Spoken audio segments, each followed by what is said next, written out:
حضرت ابو ہریرہ رضی اللہ تعالیٰ عنہ فرماتے ہیں کہ جنگ کا موقع تھا تو سینکڑوں لوگ تھے جنگ کے اندر، تو فاقے کی کیفیت آ گئی، تو میرے پاس ایک ڈبہ تھا جس میں میں نے کھجوریں بند کی ہوئی تھی۔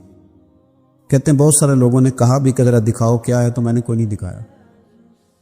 فرماتے میرے پاس ایک ڈبہ تھا، اس میں کھجوریں تھیں، تو کئی لوگوں نے کہا بھی تو میں نے نہیں قریب آنے دیا، تو پھر مجھے رسول کریم صلی اللہ علیہ وسلم نے فرمایا ابو ہریرہ تیرے پاس کیا ہے؟ تو میں نے کہا حضور میرے ڈبے میں کھجوریں، اس برتن میں کھجوریں۔ حضور نے فرمایا ادھر لانا۔ کہتے ہیں میں لے کے آیا تو حضور نے فرمایا اسے الٹ۔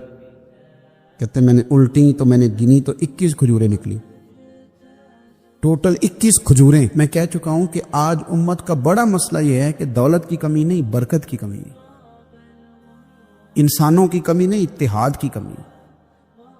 آج ایسا نہیں کہ ہمیں باتیں نہیں ہیں، ہمیں سمجھ نہیں ہے، آج باتوں کی سمجھ کی اس کی کمی نہیں، مسئلہ تو یہ ہے کہ عمل کا رستہ مفقود ہو گیا۔ کھجوریں کہتے ہیں 21 نکلی، تو حضور نے اس ڈبے پہ اپنا دست مبارک رکھا۔ حضور نے فرمایا بلا لشکر والوں کو کھجوریں کھلائیں۔ کہتے ہیں 10 لوگ آتے رہے، کھجوریں نکلتی رہی، لوگ کھاتے رہے۔ حضرت ابو ہریرہ فرماتے ہیں راج کے کھائیں صاحب نے، اور جب میں نے پلٹ کے دیکھا تو ابھی بھی کھجوریں باقی تھی۔ حضرت ابو ہریرہ رضی اللہ تعالیٰ عنہ فرماتے ہیں وہ 21 کھجوریں تھی، اتنے سارے لوگ کھا گئے، تو میں ذرا پلٹ کے دیکھ رہا تھا کہ میرے ڈبے میں کیا رہ گیا، ٹفن میں کیا رہ گیا، پیچھے کیا بچا ہے۔ تو کہتے ہیں جب میری وہ کیفیت دیکھی نا بار بار دیکھنے کی، تو رسول کریم مسکرائے، اور حضور نے مسکرا کے فرمایا ابو ہریرہ پریشان نہ ہو، بس اسے کبھی الٹنا نہ، نکالتے رہنا اور کھاتے رہنا۔ حضور نے دست مبارک لگایا، فرمایا الٹنا نہیں، نکالتے رہنا تو کھاتے رہنا۔ حضرت ابو ہریرہ کہتے ہیں حضور کا وصال ظاہری ہونے تک میں نکالتا رہا، کھاتا رہا، کھجوریں ختم نہیں ہوئی۔ کہتے ہیں صدیق اکبر تخت پہ بیٹھے، وہ لوگوں میں کھولتا رہا، میں کھاتا رہا، وہ ختم نہ ہوئی۔ اب تنگی یہ داماں پہ نہ جا، اور بھی کچھ مانگ۔ کہتے ہیں دور آیا سیدنا فاروق اعظم کا، میں نے 12 سال، بتاؤ اس کے نیچے کون سا باغ لگا تھا کھجوروں کا، بس ایک دست مصطفیٰ ہے نا جو لگ گیا ہے۔ یہ وجود اتنا متبرک ہے، اتنا برکت والا۔ حضرت ابو ہریرہ رضی اللہ تعالیٰ عنہ فرماتے ہیں سارا دور حضرت عمر کا میں نے کھجوریں نکالی اور کھائیں۔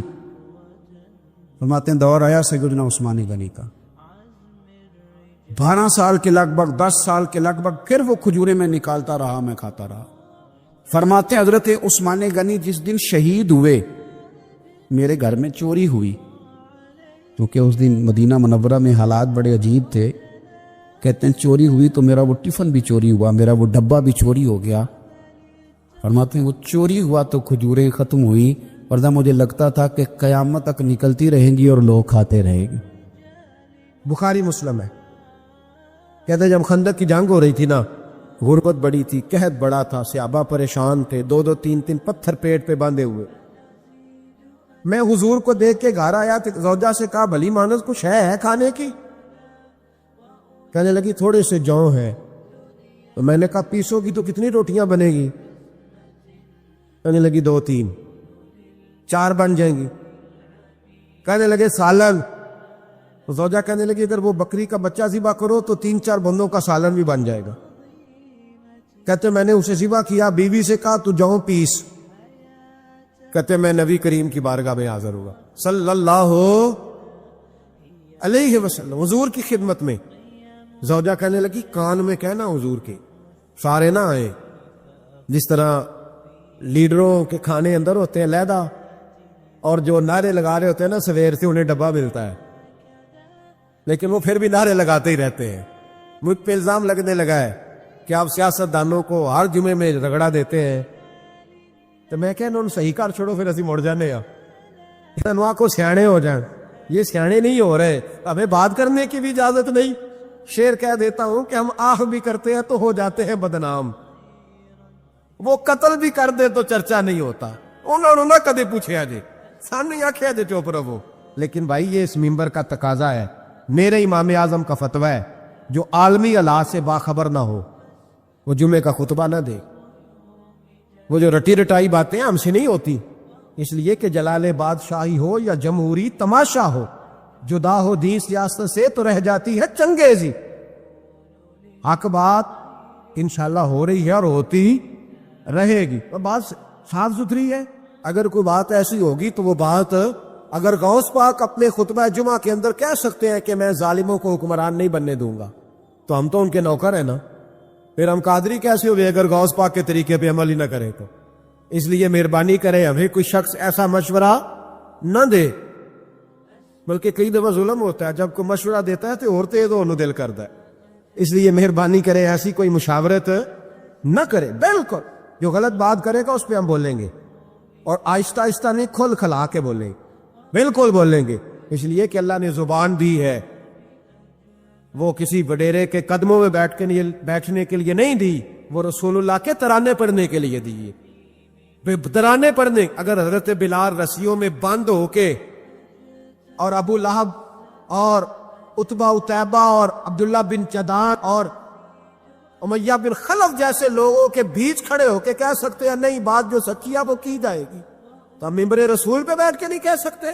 اپنے لیے خفا مجھ سے ہے بیگانے بھی ناخوش، میں زہر حلال کو کبھی کہہ نہ سکا کن، میں کہتا ہوں وہی بات سمجھتا ہوں جسے حق نے ابلا مسجد ہوں میں توحید کا فرزند۔ اس لیے کوئی شخص یہ نہ سمجھے، ہاں یہ بات علیحدہ ہے کہ ہمارا سیاسی ایجنڈا کوئی نہیں، ہمارا ایجنڈا رسول اللہ کی نوکری ہے صلی اللہ علیہ، سیاسی ایجنڈا کوئی نہیں۔ اللہ کے فضل کی محبت تو سیاست کا چلن چھوڑ دیا، ہم اگر عشق نہ کرتے تو حکومت کرتے، وہ بات علیحدہ ہے۔ پارا علام تام برسر مطلب حضرت جابر ابن عبداللہ رضی اللہ تعالیٰ عنہ کہتے زوجہ نے کہا کان میں کھانا، میں نے کان میں جا کے کہا حضور 2-4 بندوں کی روٹی ہے، آ جائیں کھانا کھا لیں۔ وہ والا رنگ نہیں تھا نا کہ لیڈروں کا کھانا اور کارکنوں کا کھانا چلو اور گل کر لینی ہے، پیران دی یخنی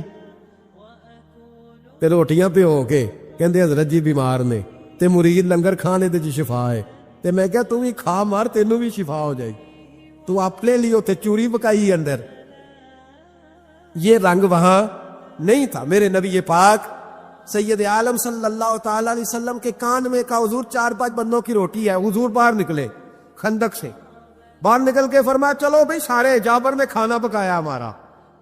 حضرت جابر کہتے میں نے دوڑ لگائی گھر آ گیا، اور میں نے کہا تجھے تیری مار ہوئے، حضور تو 1000 سے زیادہ بندہ لے کے آ رہے، تو کہتی تو نے کہا نہیں تھا نبی پاک سے 4-5 بندوں کا ہے۔ حضرت جابر کی زوجہ کا عقیدہ سنو، کہنے لگے میں نے تو کان میں کہا تھا، دوسرے نے سنا بھی نہیں، وہ تو حضور نے کہا سارے چلو، تو کہتے زوجہ مجھے تسلی دینے لگی، کہنے لگی بس پھر جو نبی آ رہے ہیں وہ انتظام بھی کرائیں گے، جو آ رہے ہیں وہ انتظام بھی کرائیں گے۔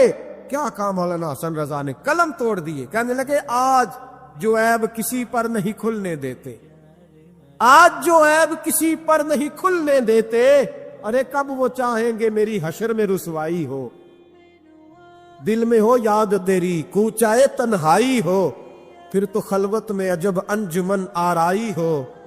کہتے حضور آئے 1000 سے زیادہ کا لشکر لے کے، اور مجھے فرمانے لگے روٹیاں نہ پکانا، پہلے آٹا میرے پاس لاؤ، اور چولہے سے کھانا نہ اتارنا، مجھے لے جاؤ۔ کہتے میں نے سالن بھی پیش کیا، روٹیاں بھی، حضور نے تھوڑا سا لواب دہن آٹے میں ڈال دیا، لواب دہن، تھوڑا سا لواب دہن ہنڈیا میں ڈال دیا، فرمایا اب نکالتے جاؤ اور کھاتے جاؤ، میرا جوتا ہو گیا اب نکالتے جاؤ۔ حضرت جابر ابن عبداللہ کہتے ہیں 1400 بندے نے کھایا، ہمیں نہیں پتا روٹیاں کدھر سے آئی، اتنی برکت ہوئی پتہ نہیں کدھر سے آئی، سالن پتہ نہیں کدھر سے آیا۔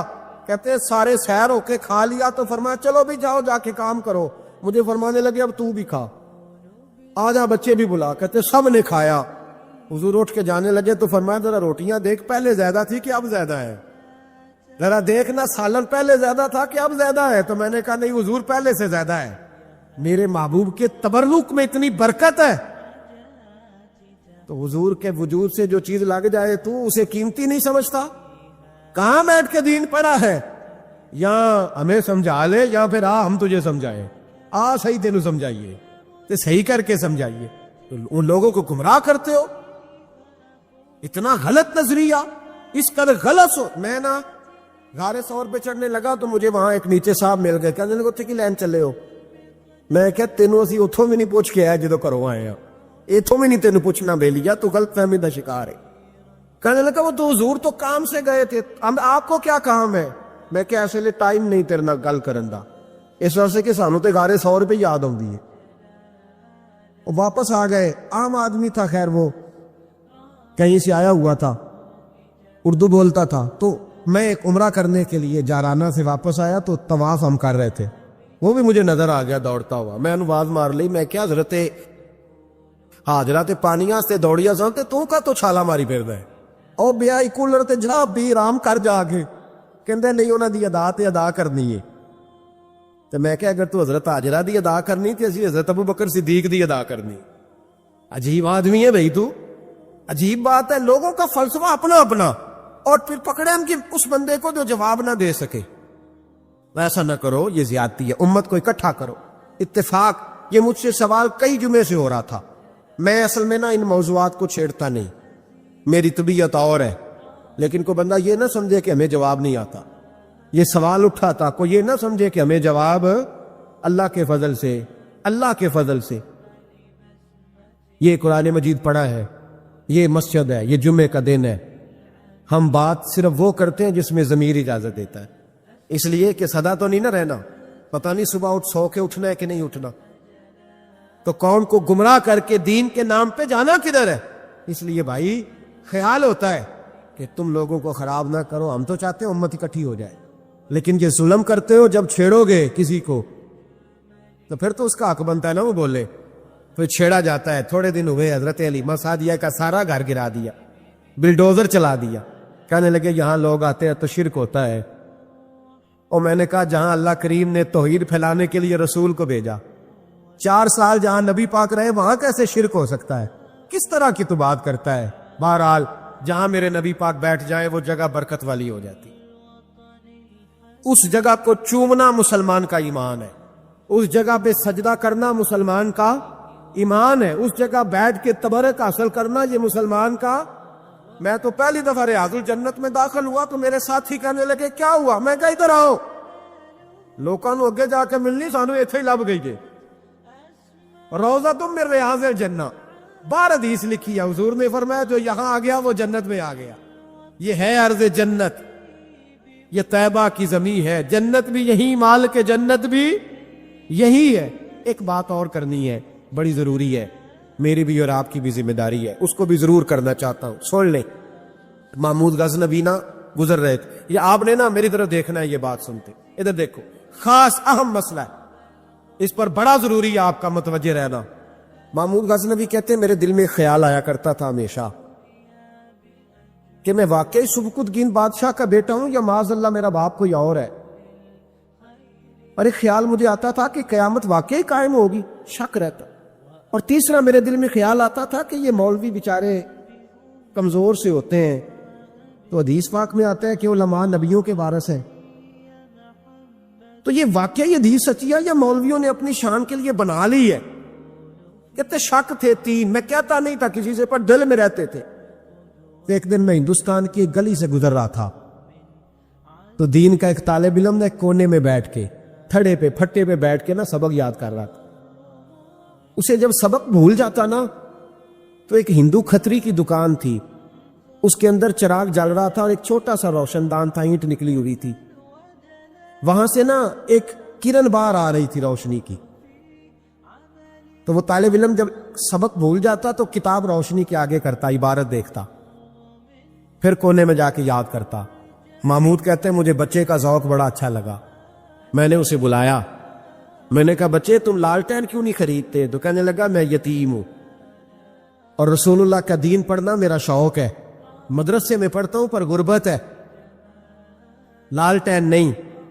کہتے میں نے اسے تھپکی بھی دی اور لالٹین بھی دی. میں نے اسے کہا 2 سپاہیوں کی ڈیوٹی لگائی, جب تیل ختم ہو جائے تم نے تیل پہنچانا ہے. محمود کہتے زندگی میں بڑی نیکیاں کی تھی پر جتنا سکون آج ملا پہلے کبھی نہیں ملا تھا. کہتے شاہ کی نماز پڑھی تو دل میرا ٹھنڈا ٹھنڈا ٹھار, پھولوں کی سیت پہ میں سویا. کہتے آج تو میرے نصیب ہی جاگ گئے, نصیب ہی جاگ گئے. کہتے سارا شہر ایسے جیسے پھولوں کی طرح مہک رہا ہے. کہتے میں کیا دیکھتا ہوں کہ خواب میں میرے رسول تشریف لے آئے. خواب میری وچ ماہی آیا تے میں گل وچ پا لئیاں باواں تے ڈر دی ماری اکھ بھی نہ کھولاں کتے پھر وچھڑ نہ جاواں. اور کسی شخص نے کہا تھا چر ہویا مینوں ترلے لیندیاں کدی موڑ میرے ول واگاں. خواب میری وچ ایک وار جے آویں میں ساری عمر نہ جاگاں. کہتے حضور آئے خواب میں, ایک جملہ حضور نے کہا, ایک جملہ نبی پاک صلی اللہ علیہ وسلم نے کہا, ایک, اور میرے تینوں سوالوں کے جواب دے دیے. ذرا دل کے کانوں سے سننا. کہتے ہیں محبوب فرمانے لگے, او سبکتگین کے بیٹے, تو نے آج میرے ایک وارث کی خدمت کی ہے, میں قیامت کے دن تیری سفارش کروں گا. کہتے ہیں مجھے سمجھ آ گئی کہ میں سبکتگین کا بیٹا ہوں, مجھے سمجھ آ گئی کہ قیامت قائم ہوگی, مجھے سمجھ آ گئی کہ علماء نبیوں کے وارث ہے. حضرت عبداللہ ابن عمر رضی اللہ تعالیٰ عنہ حضرت عمر کے صاحبزادے, مکہ مکرمہ میں ان کی قبر ہے. میں نے جب انہیں پڑھا تو مجھے ان سے بڑا پیار ہو گیا. لیکن آپ کو پتہ ہے وہاں جا کے کسی شخص کا مزار تلاش کرنا یا پوچھنا ایک مشکل کام ہوتا ہے. تو ایک دفعہ میں مکہ شریف میں حاضر تھا تو ایک گاڑی والا ڈرائیور مجھے کہنے لگا کہ مولانا میں آپ کو جانتا ہوں, مجھے آپ سے محبت ہے, ایک بات بتاؤں آپ کو. میں نے کہا بتاؤ. کہنے لگے حضرت عبداللہ ابن عمر کی قبر دیکھنی ہے. میں نے کہا یہ تو نہیں کہہ رہا, یہ کسی نے بندوبست کرایا ہے, یہ اللہ نے تیرے دل میں بات ڈالی ہے, یہ ہو گیا تو لے چل مجھے. حضرت عبداللہ ابن عمر کو نبی پاک نے فرمایا تھا راجل صالح ہوں, یہ نیک بندہ ہے, یہ متقی آدمی. حضرت عبداللہ ابن عمر رضی اللہ تعالیٰ عنہ سیدنا فاروق اعظم رضی اللہ تعالیٰ عنہ کے صاحبزادے ہیں, اور ان کی ہمشیرہ سیدہ حفصہ رضی اللہ تعالیٰ عنہ حضور کی زوجہ محترمہ. ایک دن اپنی ہمشیرہ سے کہنے لگے کہ نبی کریم صلی اللہ تعالیٰ علیہ وسلم گھر میں آئے نا, اور اگر حضور غم امت میں پریشان نہ ہو, طبیعت کو حشاش بشاش دیکھو, تو ذرا پوچھنا تو صحیح حضور کا میرے بارے میں کیا خیال ہے, پوچھنا تو صحیح کہ کریم کی بارگاہ میں میرا کیا مقام ہے, میرے بارے میں حضور کیا فرماتے. اب بہن کو کام بتائے اور بتائے بھی بھائی, اور پھر بہن وہ کام نہ کرے, یہ تاریخ میں ہوتا نہیں. حضرت عمر فاروق رضی اللہ تعالیٰ عنہ کی صاحبزادی ام المومنین رضی اللہ تعالیٰ عنہ فرماتی ہیں کہ میں تو بس منتظر تھی. انہوں نے تو کہا تھا نا کہ اگر تم حشاش بشاش دیکھو تو بات کرنا, لیکن حضور تشریف لائے, میری باری تھی, میرے گھر تشریف لائے, کھانا پیش کیا تو فوراً میں نے عرض کی حضور ایک بات پوچھنی تھی. تو حضور نے فرمایا پوچھئے. میں نے عرض کی حضور میرے بھائی عبداللہ ابن عمر کے بارے میں آپ کا کیا خیال ہے؟ نوجوانوں میری بات پہ غور کرنا, میرے بھائی کے بارے میں آپ کا کیا خیال ہے؟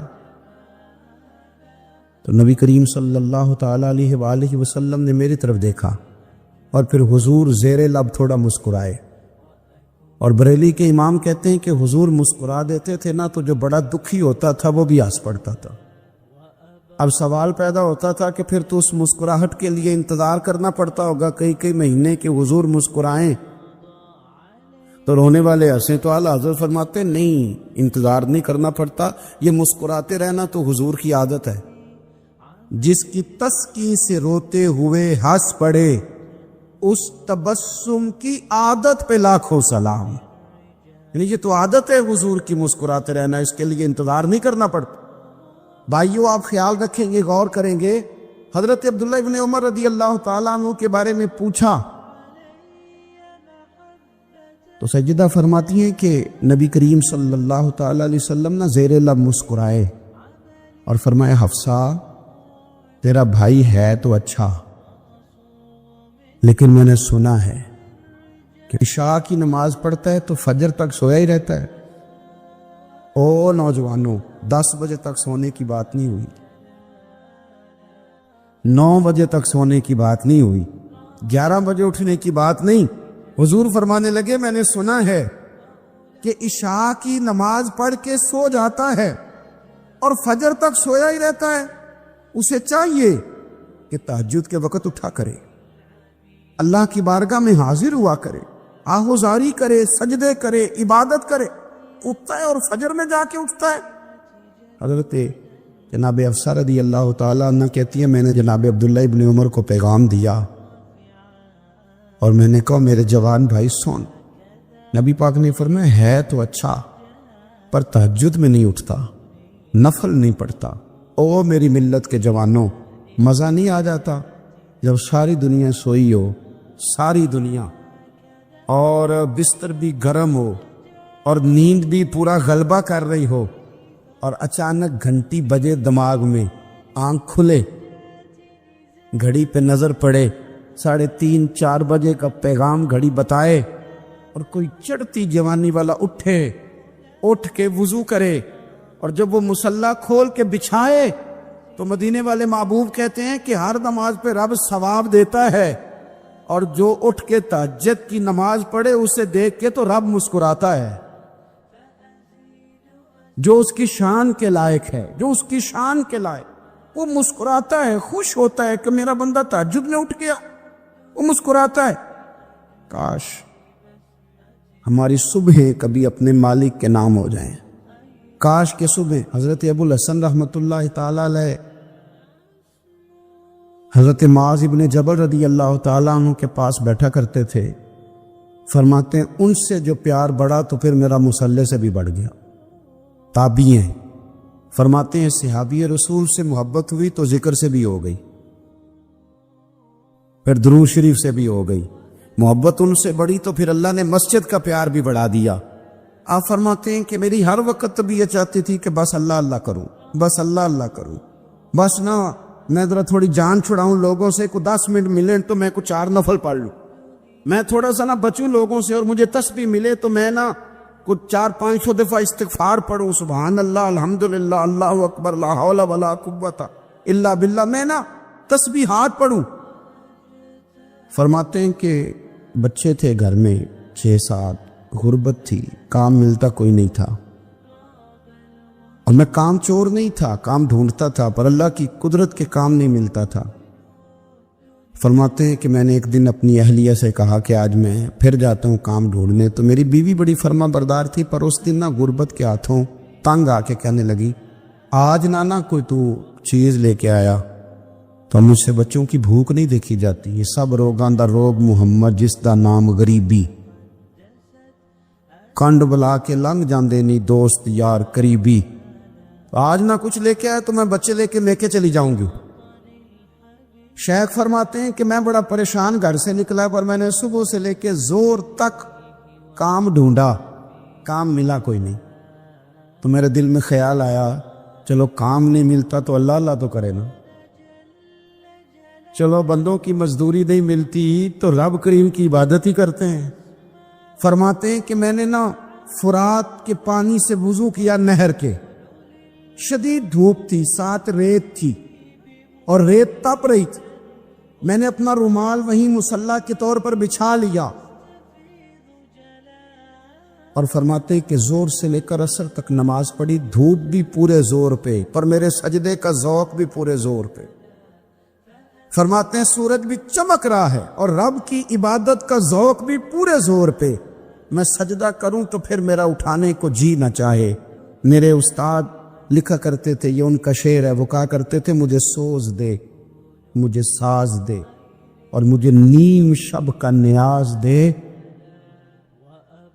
دم سجدہ خود کو میں توڑ دوں، مجھے ایسا ذوق نماز دے، اور میں تیری بہار کا پھول ہوں، میں کھلا بھی ہوں تو تیرے لیے، مجھے میری شاخ سے توڑ لے، مجھے اپنی زلف کا ناز دے۔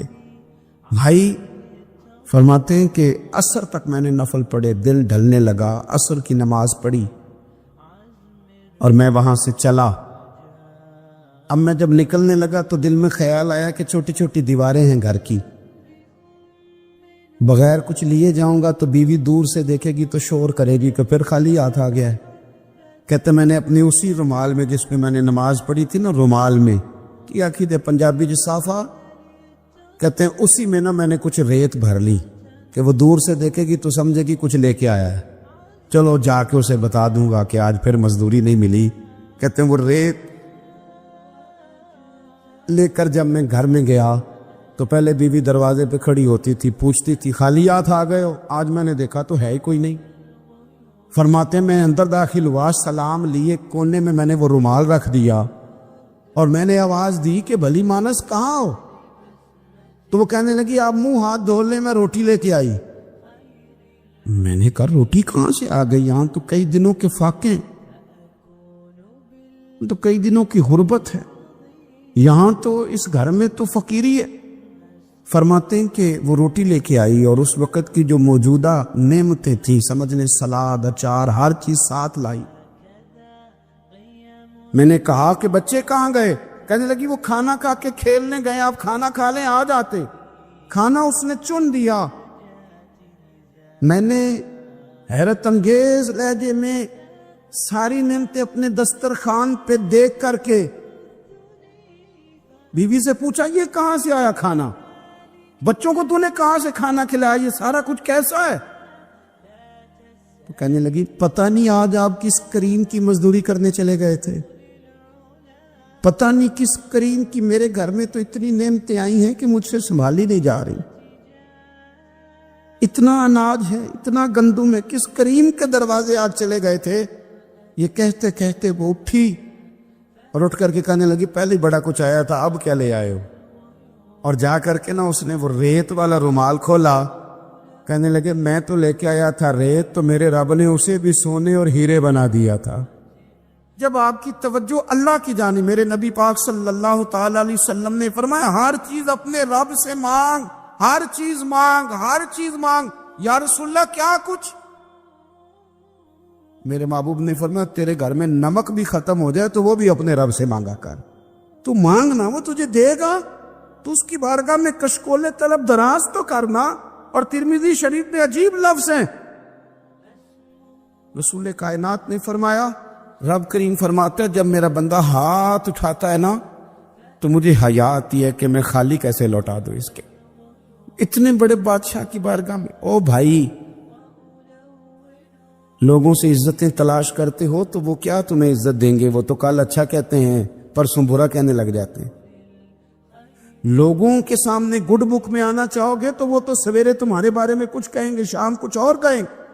اپنی روحانی زندگی آباد کریں, اپنے مسلح کو وقت دے اور دنیا سے چھپ کر اس موبائل کو بند کر کے اور اپنے آپ سے بھی چھپ کے اور تنہا ہو کے چھپا کے سارا کچھ اپنے آنسو اپنے رب کی بارگاہ میں پیش کریں, اس کے حضور حاضری دیں. سنو نا ترمذی کی حدیث اور اسے یاد رکھنا. نبی پاک علیہ السلام نے فرمایا اپنے دکھ لوگوں کے سامنے نہ بیان کرنا, سیٹھوں نوابوں کو نہ بتاتے پھرنا, دنیا داروں کے سامنے جا کے نہ رونا کہ میں تکلیف میں ہوں. فرمایا اگر دنیا داروں کو دکھ بتاؤ گے رب تمہیں کبھی غنی نہیں کرے گا. اور لوگ ہیں کہ الٹا مذاق اڑائیں گے. آپ کی جس سے بڑی پکی یاری ہے نا, پکی, وہ تب تک پکی ہے جب تک آپ نے 50,000 مانگا نہیں. اور جس وقت آپ نے کہہ دیا کہ میں مجبور ہوں میری مدد کر, تو پھر ختم ہو گئی دوستی. لوگوں کے تعلقات آپ کے ساتھ تب تک ہیں جب تک آپ ان سے کوئی ضرورت وابستہ نہیں کرتے. کریم محبوب فرمانے لگے بندوں کے سامنے دکھ نہ بیان کرنا, اللہ تجھے کبھی غنی نہیں کرے گا. تو اپنے دکھ اپنے رب کو بتا, تو دعائیں مانگ, تو اس کی بارگاہ میں حاضر ہو, تو اس کے حضور عرض کر. فرمایا اپنے دکھ اپنے رب کو بتا, وہ جلدی کرے یا دیر سے کرے تجھے ساری دنیا سے بے نیاز کر دے گا, تجھے کسی کا محتاج نہیں رہنے دے گا. اپنے مسلح کو, اپنی دعاؤں, ایک بزرگ فرماتے ہیں میں نے دعا مانگنے کا طریقہ اپنی بیوی سے سیکھا. دعا مانگنے کا طریقہ اپنی, سیکھنے والے تو اپنے بچوں سے بھی سیکھ لیتے ہیں, سیکھنے والے تو ہر ایک سے سیکھتے ہیں. وہ کہتے ہیں میں نے دعا مانگنے کا سلیقہ اپنی بیوی سے سیکھا ہے. حضرت وہ کس طرح؟ فرمانے لگے میری بیوی نے نا مجھے کوئی کام بتایا, کچھ پیسوں کی ضرورت کے لیے کہا, تو میں نے اسے کہا کہ بھئی ابھی میرے پاس نہیں ہے, کچھ دنوں میں آتے ہیں تو میں دے دوں گا.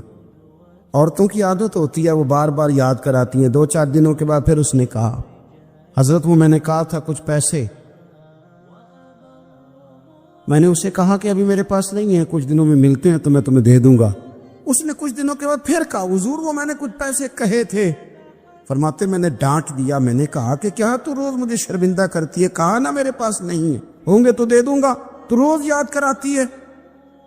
فرماتے ہیں اس نے پہلے تو میری ڈانٹ کو سہا، پھر میرے سخت جملوں نے اس کی آنکھوں میں آنسو پیدا کر دیے،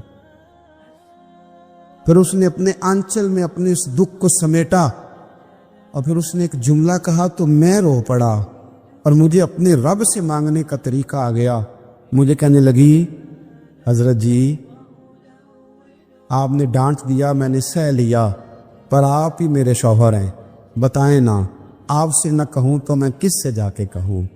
فرماتے ہیں میں رو پڑا، اور میں کھل کے رویا، اور میں تڑپ کے رویا، اور پھر میری سسکیاں بند گئیں۔ تو مجھے کہنے لگی آپ کو کیا ہوا؟ میں نے کہا مجھے بھی دعا مانگنی آ گئی ہے، جب میں اسے کہوں گا نا اللہ تو ہی میرا رب ہے، میں تجھ سے نہ کہوں تو میں کس سے جا کے کہوں؟ میں کیوں کسی بندے سے سوال کروں؟ میں کیوں کسی دنیا دار سے کہوں؟ میں تیرے بندوں کا، نیک بندوں کا وسیلہ لے کے، تیرے محبوب کی غلامی لے کے تیری بارگاہ میں آیا، تجھ سے نہ مانگوں تو کس سے مانگوں؟ سمجھ آ گئی ہے جب میں اس رنگ میں مانگوں گا تو تیرا رب میرے اوپر بڑا ہی فضل فرمائے گا، وہ میرے اوپر بڑی رحمت کرے گا، وہ میرے لیے آسانیاں کرے۔ مسلم شریف میں اس حدیث کی اصل موجود ہے، ایک صحابی ہیں، نام ہے جلابیب، رنگ کالا، ہونٹ موٹے، ناک چپٹی، کوئی پاس نہیں بٹھاتا، پوچھنے والا کوئی نہیں، لوگوں کو نام بھی نہیں آتا ہوگا زیادہ لوگوں۔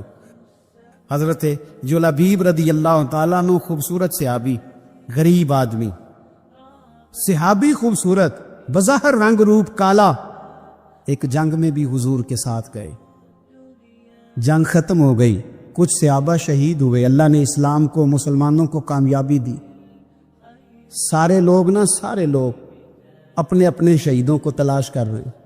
صحابہ کہتے ہیں نبی پاک بھی کسی کو ڈھونڈ رہے ہیں، سب لوگ ڈھونڈ رہے تھے، حضور بھی کسی کو ڈھونڈ رہے ہیں۔ پھر نبی پاک نے فرمایا سارے مل گئے، سب شہداء کی مقدس میتیں مل گئیں، زخمی مل گئے، حضور سارے مل گئے۔ حضور نے فرمایا ایک دفعہ پھر ڈھونڈو، حضور ڈھونڈ آئے ہیں، سارے مل گئے، فرمایا نہیں ایک بار پھر ڈھونڈو، حضور مل گئے۔ نبی پاک نے فرمایا مجھے جلابیب نہیں نظر آ رہا، وہ نہیں مل رہا مجھے۔ حضور آپ اسے ڈھونڈ رہے تھے؟ فرمایا ہاں۔ ایک صحابی پھر گئے، دوڑے آئے، حضور وہ نہ مل گئے، حضرت جلابیب شہید ہو گئے۔ حضور یہ ان کی لاش مبارک پڑی ہے۔ کریم رسول گئے تو صحابی کہنے لگے حضور یہ 7 لاشیں کافروں کی ہیں، ایک لاش حضرت جلابیب رضی اللہ تعالیٰ عنہ کی ہے۔ حضور وہاں کھڑے ہیں۔ اس حدیث کی اصل مسلم شریف میں موجود ہے، میرے نبی پاک صلی اللہ تعالیٰ علیہ وسلم نے فرمایا دیکھو میرا بہادر 7 کافروں کو قتل کر کے شہید ہوا ہے، یہ 7 کو قتل کر کے شہید ہوا ہے۔ یہ لفظ حدیث پاک کے، میرے نبی پاک صلی اللہ علیہ وسلم نے اس شخص کو جس کو ڈھونڈنے والا بھی کوئی نہیں، لاش اٹھانے والا بھی کوئی نہیں، اس وقت ان کا اپنا موجود بھی کوئی نہیں، یہ لفظ حدیث کے، رنگ کالا، بندہ غریب، دیکھو حضور نے کیسے اندھیرے سے نکالا۔ اللہ کے رسول سرانے کھڑے ہوئے، اور اتنے اعلیٰ لفظ نہیں ملتے، امام حسین کے لیے ملتے، چند اور لوگوں کے لیے ملتے ہیں، ہر ایک کے لیے نہیں ملتے۔ نبی پاک نے اشارہ کیا، ان کی لاش مبارک پڑی ہے، فرمایا ھذا منی وانا منہ، یہ نہیں فرمایا یہ جنت میں گیا ہے، یہ نہیں فرمایا اس کے گناہ معاف ہوئے، یہ نہیں فرمایا پکا جنتی ہے، بلکہ فرمایا ھذا منی۔ لوگوں کا خیال تھا انہیں تو ڈھونڈنے بھی کوئی نہیں گیا تھا، ان کی تو خبر لینے بھی کوئی نہیں گیا، ان کا تو اپنا بھی کوئی نہیں تھا، لیکن وہاں کھڑے کھڑے حضور نے فرمایا میرے غلاموں سنو، تم اس کا رنگ کالا سمجھتے ہو، تم اسے لاوارث سمجھتے ہو، ھذا منی وانا منہ، فرمایا یہ مجھ سے ہے میں اس سے ہوں، یہ مجھ سے ہے میں اس سے ہوں، تو من شدی من تو شدم، ھذا منی وانا منہ، یہ مجھ سے ہے میں اس سے ہوں۔ صحابہ کہتے ہیں وہ نا الفاظ کیا میٹھے تھے، کانوں میں گھوم گئے، اب اس کا کیا ترجمہ کریں؟ سونے نے بتا دیا یہ میرا میں اس کا، یہ مجھ سے نہیں اس سے۔ قبریں تیار ہو گئیں، سب اپنے اپنے شہیدوں کو قبروں میں دفن کرنے لگے۔ کہتے ہیں ان کی باری بھی آئی تو کچھ صحابہ نے انہیں بھی اٹھانا چاہا تو حضور نے فرمایا ہٹ جاؤ، تمہیں بتایا نہیں ھذا منی، میرا ہے پیچھے ہٹو نا. قربان جائیں. کہتے سب پیچھے ہٹ گئے تو جس طرح ماں بیٹا اٹھاتی ہے. حضور نے ایک ہاتھ ان کے سرہانے کے نیچے رکھا, ایک ان کی ٹانگوں کے نیچے رکھا, اور حضور نے یوں اٹھایا. او یارو پتہ نہیں میں کیا کہہ رہا ہوں. یہ حدیث کے لفظ ہیں, مر جانے کو جی چاہتا. حضور نے یوں اٹھایا, پھر نبی پاک اکیلے لے کے قبر میں اترے. میں نے جب حدیث پڑھی تو میں نے نا اس کے حاشیے میں ایک جملہ لکھا ہے, جب حضور نے اٹھایا نا تو یقیناً نبی پاک صلی اللہ علیہ وسلم نے ماتھا بھی چوما ہوگا, یقیناً حضور نے پیار بھی کیا ہوگا. حضور نے قبر میں لٹایا تو میں نے نیچے ایک حاشیہ لکھا ہے, میں نے کہا حضرت جلابیب, لوگ تو جب مٹی ڈالتے ہیں تو مدینے والے آتے ہیں نا, تجھ سے کیا حساب کتاب ہوگا؟ مٹی ڈلی نہیں اور اللہ کی ساری رحمتیں پہلے قبر میں پہنچ گئی. قبر میری تے میرے اب پیرا جے کر پاویں پھیرا, قبر دے اندروں ہڈیاں اٹھ کے مجرا کر سن تیرا. کیا کہا بریلی کے امام نے, کہنے لگے ماہ مدینہ اپنی تجلی عطا کرے. یہ ڈھلتی چاندنی تو پہر دو پہر کی ہے, یہ ڈھلتی چاندنی تو پہر دو پہر کی. میرے دوستو, نہ دائیں بائیں بھیک مانگو, نہ چاپلوسیاں کرو دنیا داروں کی, نہ ادھر ادھر بھاگو. اعلیٰ حضرت کہتے ہیں تم ٹھوکریں کھاتے پھرو گے, ان کے در پہ آ پڑو. قافلہ تو اے رضا اول گیا آخر گیا, حضور کی بارگاہ کی طرف توجہ کرے, رج کے پیار کرے مدینے والے محبوب سے. ابن حزم کہتے ہیں کہ مصر میں ایک تاجر بڑا کامیاب ہو گیا تھا, بڑا کامیاب تاجر ہو گیا. تو زندگی میں جتنے لوگ بھی کامیاب ہوتے ہیں ان سے حسد ہوتا ہے, اس سے بھی اس کے ارد گرد کے لوگوں نے حسد شروع کیا. اب تاجروں نے پلاننگ کی کہ اسے خراب کیسے کرنا ہے. وہ ایک دن اپنے گھر سے نکلا, سفید کرتا سفید پگڑی باندھ کے باہر. اب 5-6 لوگوں نے پہلے سے منصوبہ بندی کی ہوئی تھی. ایک صاحب اسے ملے, کہنے لگے ماشاءاللہ آج تو سفید کرتے پر سبز امامہ سبز پگڑی بڑی ہی اچھی لگ رہی ہے. تو ہنس کے کہنے لگا لگتا ہے آپ سو کے اٹھ کے آئے ہیں, پگڑی تو میری سفید ہے. اس نے کہا چلو پگڑی تو سبز ہی ہے, باقی آپ نہیں مانتے تو آپ کی مرضی. کو آگے بڑھا.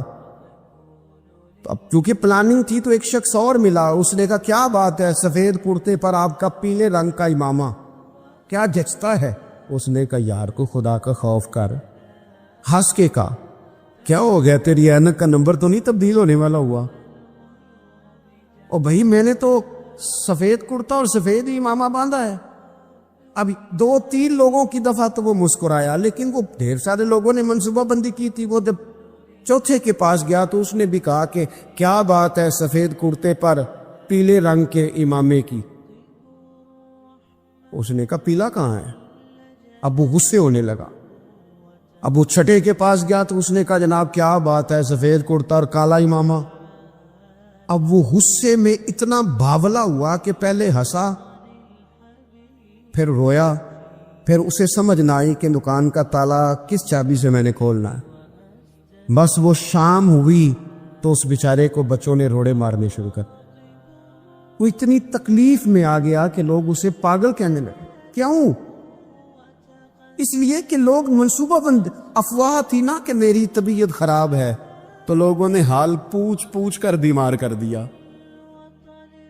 لوگوں کی باتیں, لوگوں کے تبصرے, لوگوں کے کومنٹس. بولے امام شافعی, امام شافعی فرمانے لگے لوگوں کی باتیں پتھروں کی طرح ہوتی ہیں, یہ روڑوں کی طرح ہوتی ہیں.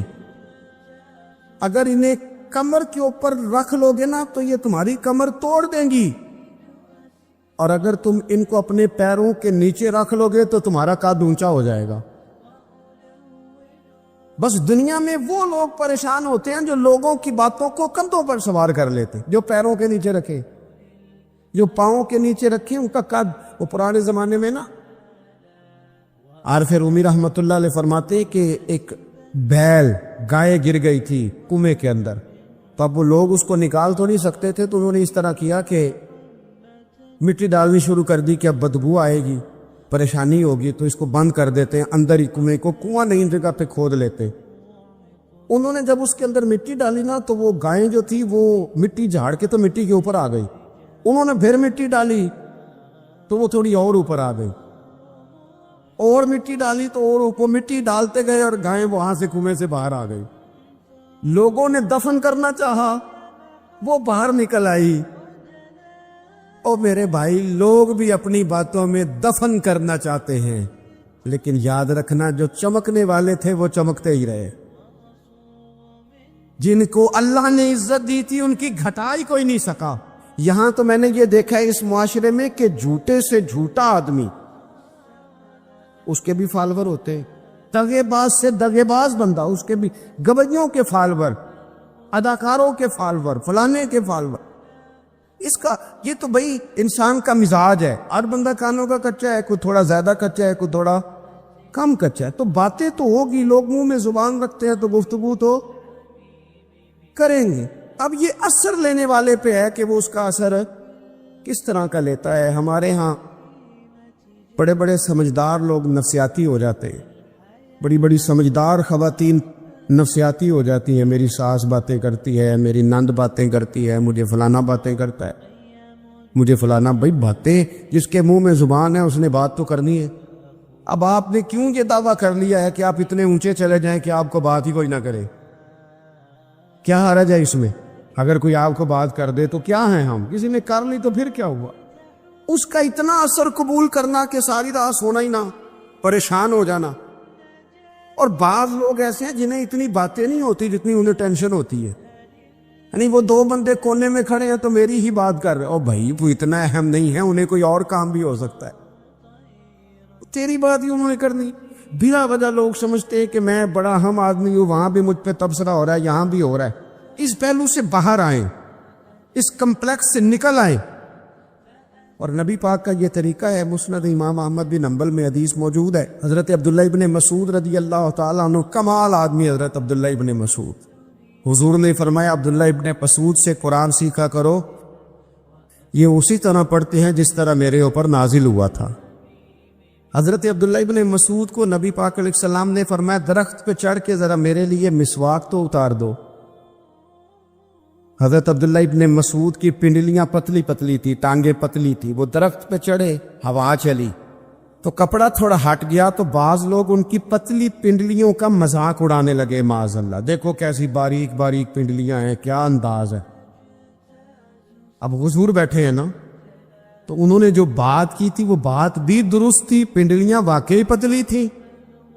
اور کوئی بھی اس انداز میں دیکھتا تو شاید مسکراتا. جب انہوں نے کہا نا دیکھو پتلی پنڈلیاں, تو حضور نے ہمارے لیے طریقہ کیا چھوڑا, ہمارے لیے سیرت کیا چھوڑی. حضور سید عالم فوراً ارشاد فرمانے لگے, نبی پاک فرمانے لگے چپ کرو, تم میرے عبداللہ کی پنڈلیوں کو پتلا پتلا کہہ رہے ہو نا, قیامت کے دن جب میزان لگے گا اور ان پنڈلیوں کا تمہیں وزن پتہ چلے گا, پھر پتہ چلے گا میرے عبداللہ کی شان کیا ہے. یہ بڑی وزنی پنڈلیاں ہوں گی, جب ان کا میزان پر وزن تلے تو آپ دفاع کریں. نبی پاک صلی اللہ علیہ وسلم نے فرمایا اگر کسی جگہ تیرے بھائی کی عزت پر حملہ ہو رہا تھا اور تو بچانے پر قادر تھا, اور تو نے اس کی عزت سے اس شر کو روک دیا, کہا نہیں یار ایسی بات نہیں ہے, تم غلط کہہ رہے. فرمایا اگر تم کسی کی عزت کا دفاع کرو گے تو فرمایا جہاں تمہاری عزت خراب کی جا رہی ہوگی, رب وہاں تمہاری عزت کا دفاع فرمائے گا, اللہ تمہاری عزت کا محافظ بن جائے گا. لیکن ہم کیا کرتے ہیں, ہم لوگ باتیں کر رہے ہوتے ہیں تو ہم ان باتوں میں ایک بات اور شامل کرتے, ہم ان باتوں میں ایک بات اور شامل کر لیتے ہیں, اور انداز اختیار کر لیتے ہیں, اور جو آپ کے حق میں ہے اس نے مخالف نہیں ہونا, اور جو مخالف ہے اس نے کبھی حق میں چھوڑے. آپ کس کو قائل کر رہے ہیں؟ جس کی سمجھ میں آتی ہے وہ قبول کرے, نہیں آتی تو دروازہ کھلا ہے, کہیں اور تشریف لے جائے. ہمارا یہ مزاج بن گیا کہ بلا وجہ کی وضاحتیں بھی بندے کو کمزور کرتی ہیں. بلا وجہ ہم کمزور پڑ جاتے ہیں, تھوڑے بے نیاز ہو جائے. چھوڑے اتنی اتنی لمبی زبانیں کھول کے لوگوں نے صحابہ کے بارے میں باتیں کی, باتیں ہو رہی ہیں. لوگ جن کو دبانا چاہتے تھے, آج نہیں صوفیاء کی مخالفت شروع ہوئی, ان کے زمانے میں بھی ہوئی, ان کے دور میں ان کے خلاف کتابیں لکھی گئیں. لکھنے والے خدا جانے کہاں ہیں، اور داتا صاحب ہو رہی ہے، خواجہ صاحب ہو رہی ہے۔ حضور غوث اعظم کے ان کے زمانے میں بھی ایسا نہیں ہوا کہ بڑی خوشی سے لوگوں نے آگے بڑھ کے پھول ڈالے ہوں، ان کے دور میں باقاعدہ جتھے تیار ہوئے، جتھے، اور پورا کام کیا گیا۔ اور ویسے بھی اگر کوئی شخص آپ کا مخالف ہی نہیں ہے تو پھر آپ کو چمکنے کا مزہ کیسے آئے گا؟ کوئی تو مخالف ہو نا، کوئی تو ہو نا جو کوئی بات کرے۔ دیکھیں نا، اگر اندھیرا نہ ہو، رات نہ ہو، تو بلب کی کوئی اہمیت رہ جائے گی؟ یہ چمکتا ہی تب ہے جب اندھیرا زیادہ ہوتا ہے۔ ہم کہتے ہیں اندھیرا ہو گیا، اور بھائی تجھے چمکنے کا موقع دیا ہے اندھیرے نے، تجھے اس نے عروج دیا، تم دیے باد مخالف سے نہ گھبرا اے عقاب، یہ تو چلتی ہے تجھے اونچا اڑانے کے لیے، تو باتوں سے پریشان نہ ہو۔ میں نے کہا کہ اگر آپ باتوں کا پہاڑ بنا کے اوپر سوار ہو جائیں گے نا تو قد اونچا کریں گی باتیں۔ جو بندہ ڈسکس ہونے لگ جاتا ہے وہی تو مشہور ہوتا ہے، اسی کی تو بات ہوتی ہے۔ دیکھیں کیا ہوتا تھا بھلا مکے میں، کوئی بندہ باہر سے آتا تو ابو جال اسے کھڑا کر کے کہتا حضور کے پاس نہ جانا، تو کہتا پتہ تو کروں بھلا نبی پاک کے پاس کیا ہے، پتہ تو کروں بھلا حضور کے پاس کیا ہے۔ تو جن سے تعارف نہیں ہونا تھا وہ بھی تعارف کرا رہے تھے رسول پاک۔ تو اس لیے باتوں سے گھبرا جانا، ہاں ایک بات ہمیں کتاب و سنت میں ملتی ہے، اس پر ضرور غور کریں، تہمت والی جگہ سے بچے، تہمت کا موقع نہ دے۔ مطلب بلا وجہ ہی اپنے لیے بحث کا دروازہ کھولنا یہ درست نہیں ہے۔ اپنے لیے ہم نا دروازے کھول لیتے ہیں بحث کے، مفت کی بحث ہو رہی ہے، فلانا بھی ڈسکس کر رہا ہے۔ کچھ چیزیں ایسی ہوتی ہیں جو سب کی سمجھ کی نہیں ہوتی، وہ سب کے سامنے ڈسکس کرنا ضروری نہیں ہوتا۔ حضرت سیدنا ابو ہریرہ رضی اللہ تعالیٰ عنہ فرمایا کرتے تھے، مجھے نبی پاک علیہ السلام نے علم کی 2 تھیلیاں دی ہیں، میں نے ایک کھولی ہے تمہارے سامنے، ایک کھولی ہے، دوسری نہیں کھولوں گا۔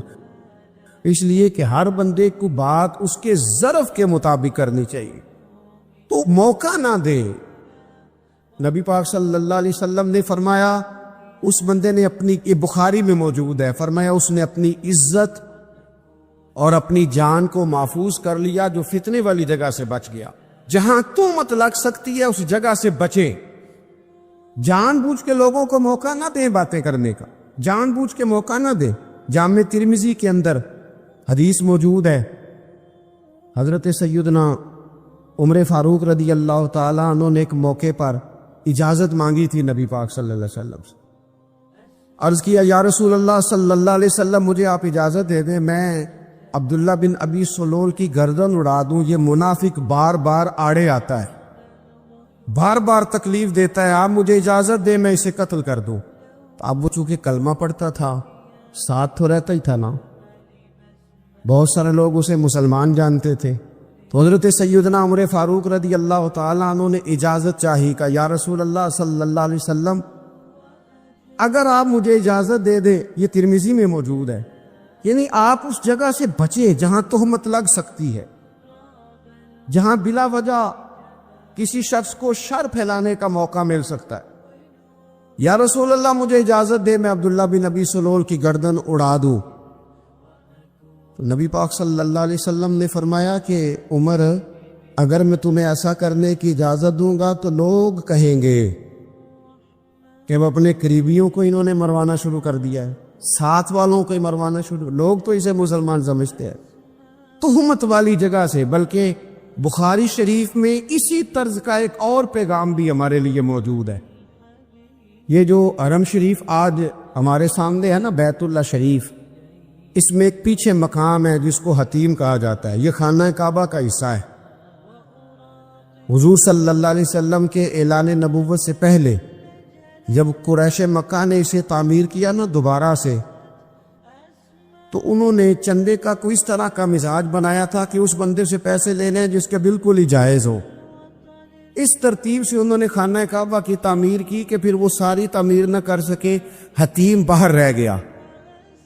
تو نبی پاک صلی اللہ علیہ وسلم نے ایک دن فرمایا، بخاری میں موجود ہے، حضور فرمانے لگے عائشہ اگر تمہاری قوم جاہلیت کے قریب نہ ہوتی چونکہ ابھی قریب قریب جاہلیت چھوٹی ہے نا، ابھی لوگوں نے کلمہ پڑھنا شروع کیا ہے. فرمایا اگر یہ جاہلیت کے قریب نہ ہوتے تو میں کعبے کو انہی بنیادوں پر دوبارہ بنا دیتا جن بنیادوں پر حضرت ابراہیم علیہ السلام نے بنایا تھا. لیکن چونکہ یہ جاہلیت کے قریب ہیں، ان کی سمجھ میں چیز نہیں آئے گی، یہ شک میں پڑ جائیں گے، پریشان ہو جائیں گے، لہذا میں یہ کام نہیں کرتا. بہت ساری چیزیں ایسی ہیں کہ جن کی وجہ سے بعض سادہ لوگ ابہام کا شکار ہوتے، ابہام کا. ہمارے علماء نے اس طرح کیا کہ بڑے طے کر کے عقائد کے عنوانات امت تک پہنچائے. ہر آدمی ہر شعبے کا اسپیشلسٹ نہیں ہوتا. بہت ساری لوگ باتیں مریض کے سامنے کرنے والی نہیں ہوتی، وہ صرف لواحقین کو بتانے والی ہوتی. پھر کچھ لوگ اور آئے جنہوں نے کہا کہ ہم تو ایفیشنسی دکھائیں گے، کچھ خاص ہر بات کھول کر لوگوں کے سامنے رکھیں گے. اس کا نقصان پھر یہ ہوتا ہے کہ سادہ لوگ مشکلات کا شکار ہوتے ہیں. وہ پھر جب کہتے ہیں ہر چیز ڈسکس کر لینی چاہیے تو پھر باتیں دور نکل جاتی ہیں. پھر لوگوں نے انبیاء کرام علیہم السلام کی اجتہادی خطاؤں کو ڈسکس کرنا شروع کیا. ربنا ظلمنا انفسنا، اگر حضرت آدم یہ لفظ کہیں تو ان کے لیے تو ٹھیک ہے، لیکن اگر کوئی غلام اور امتی اور بیٹا اٹھ کے یہ لفظ کہے تو اس کے لیے ٹھیک نہیں ہے.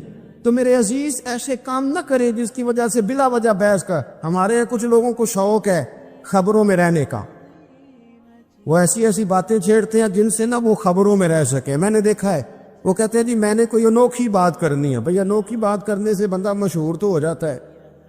ہمارے زمانے میں مشہور ہی وہ ہوتا ہے جو دوسروں سے ذرا ہٹ کے بات کرے، انوکھی کرے. وہ ہمارے لطیفہ لکھا ہے نا، ایک اہل عرب کا ایک ہجا نام کا عربی کا ایک لطائف سنانے والا شاعر ہے. تو وہ کہتا ہے کہ ایک شخص نے ایک دفعہ کہہ دیا تھا گدھا کھانا جائز ہے. بڑے بڑے علماء اس کے گھر چلے گئے کہ بھئی کوئی دلیل، کوئی جزیہ، کوئی کہاں سے، کوئی کتاب، کوئی حوالہ، کوئی شے. اس نے کہا روز آؤ گے ایک ایک بندے کو بتاؤں گا، کٹھا اسٹیج لگاؤ، ایک کی دفعہ حوالے دیتا ہوں، روز نہیں دیے جاتے. وہ اسٹیج لگ گیا، دنیا جمع ہو گئی جنہوں نے کبھی ٹائم نہیں نکالنا. یہ ذرا انوکھی بات جو کر رہا تھا وہ سارے لوگ آ گئے. تو وہ اسٹیج پہ چڑھا تو کہنے لگا مجھے جانتا کوئی نہیں تھا. چلو اب بدنام جو ہوں گے تو کیا نام نہ ہوگا. اب قیامت تک کہو گے تو صحیح نا، اس مولوی دے گھر جنہیں ایک بار آخیا نہیں سی گدھا کھانا جائز ہے، چلو بدنام جو ہوں گے تو کیا. تو بہت سارے ایسے لوگ ہیں جو ہیں بدنام، پر چلو نام تو ہو گیا نا. بدنامی صحیح، شرارت صحیح، شیطانیت صحیح، لیکن نام تو ہو گیا. تو اس لیے کوئی ایسا انوکھا کام جس سے لوگوں کی، میں آپ سے بڑی گزارش عرض کروں، اعلیٰ حضرت بریلوی رحمۃ اللہ علیہ نا لالٹین کے اندر مٹی کا تیل جلایا جاتا ہے ہمارے ہاں. تو مٹی کے تیل ظاہر ہے اس سے بدبو آتی ہے، تو مسجد میں وہ جلانا جائز نہیں تھا. تو ایک صاحب ارنڈی کا تیل لائے، وہ خوشبو والا ہوتا ہے. وہ لا کے انہوں نے نا اعلیٰ حضرت بریلوی رحمۃ اللہ علیہ کو لالٹین میں ڈال کے دیا اور کہا کہ یہ مسجد میں اس کو جلاتے ہیں چونکہ اس کے اندر سے خوشبو آتی ہے، بدبو نہیں آتی. تو وہ جو شرعی عذر ہے نا، حضور نے فرمایا کہ جمعے والے دن غسل کر کے آؤ تاکہ کسی کے پسینے سے ایک دوسرے کو تکلیف نہ ہو. کچا لہسن پیاز کھا کے مسجد آنا اس لیے منع کر دیا گیا کہ منہ کی بدبو سے تکلیف ہو. تو مسجد میں کوئی ایسی چیز جو بدبو کا باعث بنے منع ہے. اب انہوں نے وہ تیل لا کے لالٹین میں ڈالا جس سے خوشبو آتی تھی اور لالٹین بھی روشن ہوتی تھی. تو اعلیٰ حضرت فاضل بریلوی رحمۃ اللہ علیہ اپنے اس خادم سے فرمانے لگے کہ اب لوگ تو آئیں گے نا، تو ہمارے علاقے میں تو ساری دنیا مٹی کے تیل سے ہی چلاتی ہے، تو اب آپ نے ایک خوشبو والا تیل لا کے ڈال تو دیا ہے اس کے اندر لالٹین میں، اور یہ لوگوں کو بتائے گا کون کہ یہ تیل وہ نہیں ہے. لوگ تو یہاں سے دیکھ کے جائیں گے اور جا کے کہیں گے کہ اتنے بڑے عالم کی مسجد میں اگر جل رہا ہے تو ہم کیوں نہ جلائیں. تو فرمانے لگے وہ شخص کہ حضور پھر حال کیا ہے؟ فرمانے لگے آپ فرضوں کا سلام پھیر کے دعا سے پہلے لالٹین کے پاس کھڑے ہو جائیں، اور جو بندہ گزرے اسے بتاتے جائیں کہ یہ مٹی کا تیل نہیں، یہ مٹی کا تیل نہیں، یہ مٹی کا تیل ہر شخص کے ذہن تک بات اتر جائے، تاکہ لوگ کسی ایسی چیز کا شکار نہ ہو جائیں جس سے کہ ان کے مزاج میں کوئی غیر شرعی چیز عروج پکڑ لے۔ تو میرے عزیز، ہم نہ کچھ بدگمانیاں لوگوں کے اندر لوگ ڈالتے ہیں۔ ہمارے ہاں بالخصوص پاکستان میں جب سے سیاسی فرقہ واریت شروع ہوئی ہے، سیاسی، ہماری قوم کا مزاج اتنی بری طرح خراب کیا گیا ہے۔ ہمارے نوجوان بچے جو بڑے سنجیدہ پڑھے لکھے، ان کی گفتگو اپنے سیاسی مخالف کے بارے میں اتنی لوز کر دی گئی ہے، اتنی کمزور کر دی گئی، اتنی خوفناک کر دی گئی ہے کہ اس طرح تو کبھی نہیں ہوا تھا۔ یہ مزاج جو لوگوں کو دیا جا رہا ہے، قومیں اپنے اخلاق کے طور پر زندہ رہتی ہیں۔ بد اخلاقیاں کبھی بھی انسانوں کو اونچا کر سکتی، پیچھے رہ جاتے ہیں لوگ۔ تہذیب کسی سوسائٹی کا حسن ہوتا ہے، اور اگر ایک سیاسی مخالف کے لیے آپ کا یہ والا مزاج بن جائے، اپنے سیاسی قد کو اونچا کرنے کے لیے آپ ان چیزوں کا سہارا لیں، یہ درست نہیں ہے۔ اخلاقی رویے میں کہوں گا کسی بھی سیاسی جماعت سے وابستگی ہے وہ 100% رکھے جو اس کی سمجھ میں آتی ہے، لیکن اپنے اخلاقی مزاج کو کبھی کمزور نہ ہونے دے، اخلاقی رویہ کبھی کمزور نہ ہونے دے۔ یہ کیسے ہو سکتا ہے؟ دیکھیں، ابو جال، ابو لہب، عتبہ، عتیبہ، شیبہ، وہ وہی باتیں کر سکتے تھے جو ان کے مزاج کی تھیں، جو آج تک لوگ کسی بھی دیندار کے بارے میں کرتے۔ تو انہوں نے وہی باتیں آ کے کی تھی جناب ابو طالب کے ساتھ۔ انہوں نے کہا تھا کہ اگر معاذ اللہ ان کو دولت چاہیے تو ہم دیتے ہیں۔ بڑے سے بڑے مخلص آدمی پر آج لوگ دعویٰ نہیں کرتے کہ دولت کے لیے لگا ہوا ہے، انہوں نے کہا دولت چاہیے تو دیتے ہیں۔ اگر کسی خاتون سے نکاح کرنا چاہتے ہیں تو کرا دیتے ہیں، سرداری چاہیے تو دے دیتے ہیں۔ اب یہ سوچ ہی اتنی ہے، اس سے آگے جاتی نہیں۔ وہ معاذ اللہ حضور کے بارے میں اور بھی باتیں کرتے، یہ شاعر ہیں، یہ جادوگر ہے، یہ فلاں ہیں، لیکن میرے نبی پاک علیہ الصلوۃ والسلام نے کبھی بھی ان کی ذاتی زندگی کو ڈسکس نہیں کیا، کبھی نہیں کیا۔ ابو جہل شراب پیتا تھا، لیکن حضور نے کبھی سوسائٹی میں یہ بات لوگوں کے سامنے بیان نہیں کی۔ وہ لوگوں کے پیسے دبا لیتا تھا، کئی جگہوں پہ حضور نے پیسے نکلوا کے دیے، لیکن جگہ جگہ گلی گلی کھڑے ہو کے حضور نے یہ نہیں فرمایا کہ یہ اس طرح کا ہے۔ آپ اپنے مخالفین کے بارے میں ضرور کلیم کریں، ثبوت کے ساتھ ضرور بات کریں، یہ ضروری ہے، لیکن آپ کا رویہ اتنا گھرا ہوا نہیں ہونا چاہیے کہ لوگ سمجھیں کہ یہ قوم تو اخلاق سے ہٹ گئی ہے۔ آپ اختلاف کریں، لیکن اختلاف کے بھی آداب ہوتے ہیں۔ اس ادب کے دائرے کے اندر رہ کے صحابہ کے بیچ بھی رائے کا اختلاف ہو جاتا ہے، ہو جایا کرتا ہے۔ حضور اس اختلاف کو قبول کرتے، بھئی ہو جاتا ہے رائے کا اختلاف اپنوں میں، لیکن اس کے اندر انسان توہین پہ اتر آئے، اس کا لہجہ اس طرح کا ہو جائے جس طرح کی بازاری گفتگو کی جاتی ہے، تو محسوس ہوتا ہے کہ یہ تربیت کا فقدان ہے۔ یہ لہجے باوقار لوگوں کے نہیں ہوا کرتے۔ لہجے کو کبھی برا نہ ہونے دیں، انداز کو۔ لوگ آپ کو چھیڑیں گے، اپنی جگہ پہ کھینچ کے لانے کی کوشش کریں گے، بڑا کچھ لوگ کریں گے، لیکن آپ اپنی جگہ سے آپ تبدیل نہیں ہوں گے۔ آپ کہیں گے یار میرا ایک معیار ہے، میری ایک حیثیت ہے، میں اپنی حیثیت چھوڑ سکتا؟ میں اپنی حیثیت نہیں چھوڑ سکتا۔ ہر بندے کو آپ ڈسکس کریں گے، تو تہمت والی جگہ سے ضرور بچیں، بدگمانی سے ضرور بچیں، لیکن ہر شخص کو اس کے معیار کے مطابق اتر کا جواب دینا یہ باوقار لوگوں کا سٹیٹس نہیں ہوتا۔ وہ کہتے ہیں جا بات کر، جا کے تو کون ہوتا ہے تیری بات کرے، اب ہم ہر شخص کے منہ لگیں، یہ کیسے ہو سکتا ہے؟ نبی پاک صلی اللہ علیہ وسلم گزر رہے تھے، صحیح بخاری میں موجود ہے، آپ کی اہلیہ حضرت صفیہ رضی اللہ تعالیٰ عنہ آپ کے ساتھ تھی۔ رات کا وقت تھا، حضور گزر رہے تھے، تو صحابہ کچھ کھڑے تھے، تو حضور نے ایک کو بلا کے کہا کہ یہ میری بیوی ہے، صفیہ ہے۔ عرض کرنے لگے حضور مجھے میری ماں روئے، میں کوئی آپ کے بارے میں بدگمانی کرتا؟ تو حضور نے جواب میں کیا کہا؟ محبوب فرمانے لگے جس طرح رگوں میں خون گردش کرتا ہے نا، شیطان بھی اسی طرح گردش کرتا ہے۔ ویا حضور بتا رہے ہیں کسی وقت بھی بدگمانی پیدا کر دیتا۔ میں تمہیں بتا رہا ہوں کہ اپنی اہلیہ کے ساتھ جا رہا ہوں، میری بیوی ہے، کوشش کریں کہ آپ اس جگہ سے بچیں جہاں باتیں ہو رہی ہوں۔ اور اس پہلو پہ تیسری گزارش اس عنوان پر یہ ہے کہ اگر کسی کے بارے میں باتیں ہو رہی ہوں تو فٹافٹ اس کا حصہ بننے کی کوشش نہ کریں، بلکہ آپ کے پاس جب تک کوئی شرعی ثبوت نہیں ہے تب تک آپ اس بات کا حصہ نہ بنیں۔ ہمارے یہاں بات ہو رہی ہوتی ہے تو 2-4 بندے دوڑ کے نا اپنا بھی حصہ ڈالتے، بلکہ میں بڑی ذمہ داری سے یہ بات عرض کروں گا، بات لمبی ہوتی تب ہے جب کوئی بندہ درمیان میں کہہ دیتا ہے نا نہیں تجھے تو تھوڑا پتہ ہے، تھوڑا میں بھی کرتا ہوں۔ وہ کئی دفعہ وعدہ معاف گواہ بن جاتا ہے، جا کے دوسروں کو خبر کرتا ہے اس نے یہ کہا ہے، حالانکہ بندہ اس سے پوچھے کہ اگر انہوں نے کہا تھا تو اتنا سجن تھا تو وہاں جواب دے کے کیوں نہیں آیا؟ تجھے چاہیے تھا وہیں جواب دیتا، وہیں جا کے جواب دے دیتا۔ ایک بزرگ کی خدمت میں ایک دفعہ حاضر تھا، ایک بڑے عالم تھے، تو ان کے پاس آ کے ایک شخص نے کہا کہ فلاں آدمی آپ کے بارے میں یہ بات کر رہا تھا، تو وہ ہنس پڑے، فرمانے لگے پھر آپ کہاں تھے؟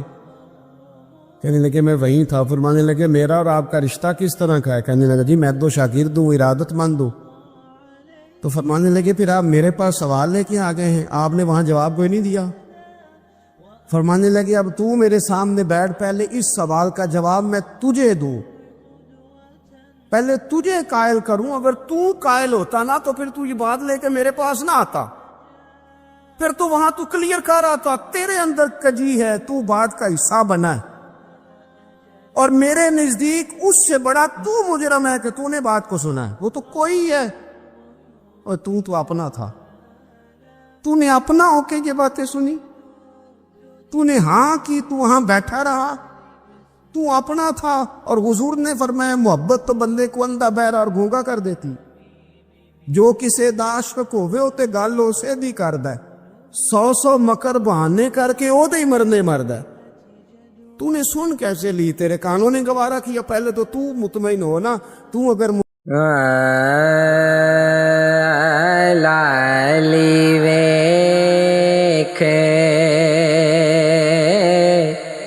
پیشانی والی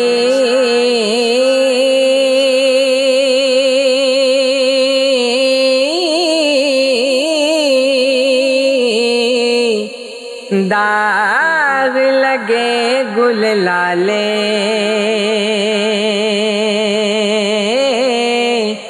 دند چٹے جو چمبے کلیاں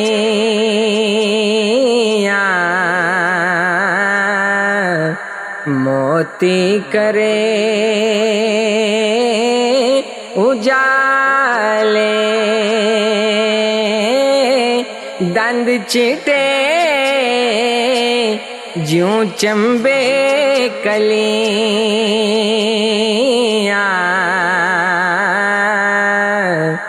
موتی کرے اجالے صاحب حسین جمال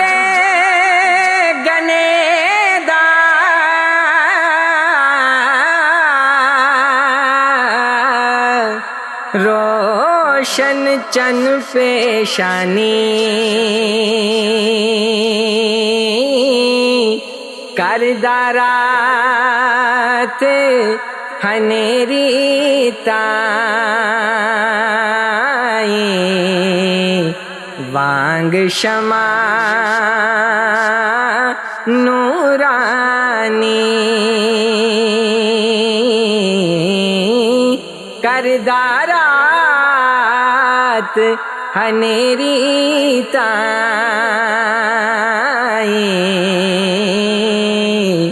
وانگ وانگ شمع نورانی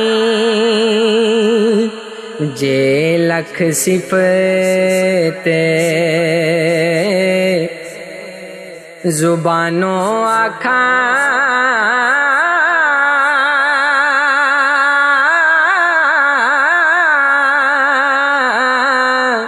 مول نہ ہندی پوری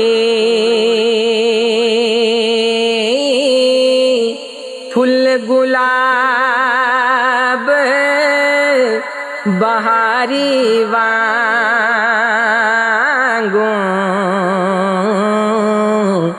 دو رخسار نورانی پھل گلاب بہاری وانگوں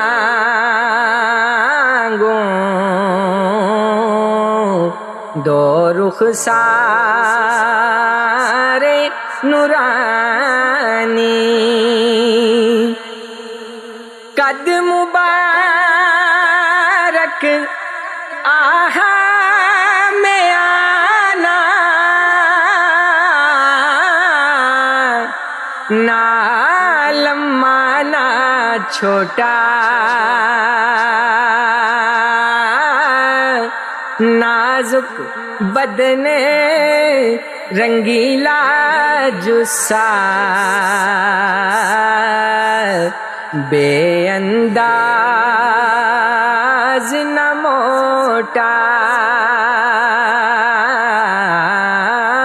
نازک بدن رنگیلا جوسا بے انداز نہ موٹا بدن مبارک وانگر چٹا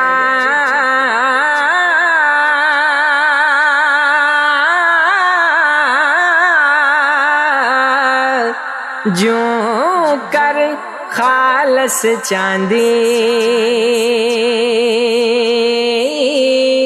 ایک دوجے آزادے ہوتے تابش پوے اونا دی ایک دوجے آزادے ہوتے تابش پوے اونا دی او ادنا دے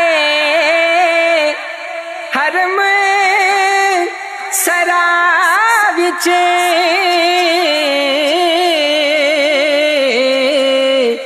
جو محرم سن پیارے کعبہ کوسین انانو دی سے وحدت تیر اولارے کعبہ کوسین انانو دی سے وحدت تیر اولارے